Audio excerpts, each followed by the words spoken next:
Isu merebaknya bakteri meningitis Streptococcus suis atau MSS pada babi dinilai telah merugikan peternak babi di Bali.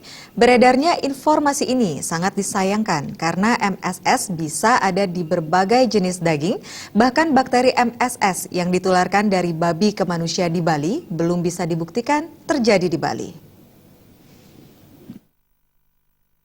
Ketua Gabungan Usaha Peternak Babi Indonesia GUPBI Bali, Ketut Hari Suyasa mengatakan, isu di media sosial yang mengatakan daging babi menularkan bakteri MSS ke manusia sangat berlebihan.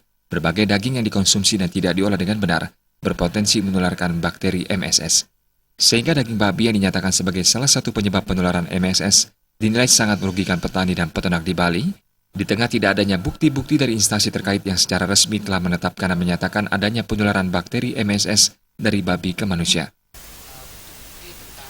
Penularan bakteri MSS dari daging babi ini belum ada sampai saat ini dari dinas BPP PET, jadi tidak menemukan bukti bahwa daging babi sebagai media penular dari bakteri MSS niki.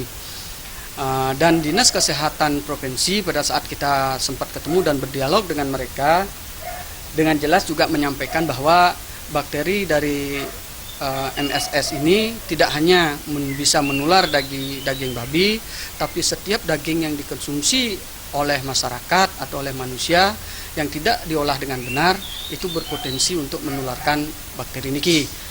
Hari Suyasa menambahkan sebelumnya GUPBI Bali telah melakukan pertemuan dengan dinas terkait untuk meminta pernyataan resmi terkait penularan bakteri MSS melalui daging babi. Tidak adanya bukti terjangkitnya bakteri MSS dari daging babi ke manusia di Bali, akhirnya mendesak pemerintah melalui leading sektornya agar memberikan informasi yang sebenarnya agar peternak babi di Bali tidak terhimpit dengan informasi mentah yang sangat merugikan.